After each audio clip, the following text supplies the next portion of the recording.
Then we go into the irons, and I just put these in the bag. So we did the T150 in the 6-iron, and then 7 through pitching wedge, we go into the T100. But this is what Lucas Bro did. He was the fitter that I worked with at TPI. So I have a tendency to pop out of every shot and kind of add loft. So most fitters, even myself, the moment I feel like I'm adding loft, my instinct is to make my lofts in my irons really strong. So instead of like a 34-degree 7-iron, I would go to like 32. What he did was the polar opposite, and it actually helped me out substantially. He actually added loft to all my irons. So my loft progression after my hybrids, so my hybrids go 22, 25. Once I get to 6-iron, I'm at 30 degrees, or 29 in this. Then I go to 34 in my 7-iron, 39 in my 8-iron, 43 in my 9-iron, and then a 47-degree pitching wedge.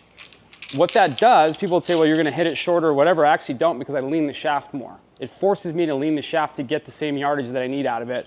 So as far as gapping is concerned, another thing he did was actually put Nippon 120S's in here, because I'm creating a little bit more lag with this shaft than I would be with the S400, slightly, just enough to matter. It's got more of a softer feel.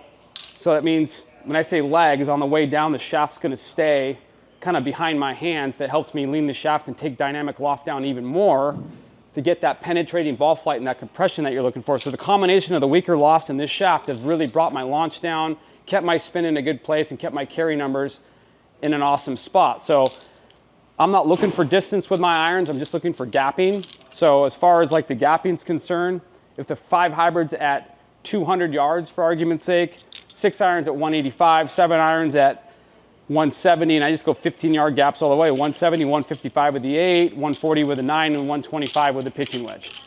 So that's how I gap out my set. And that leaves me a lot of room, a lot of oxygen for off-speed shots if I want to hit it hard. But I know at a baseline level, at an 85% swing, 7-iron's going to go 170 and spin at like 65, 6,600 RPMs. And it's kind of consistent all the way down with a peak height of about 100 to 105 feet. Can't argue that. It's amazing. Learned a ton.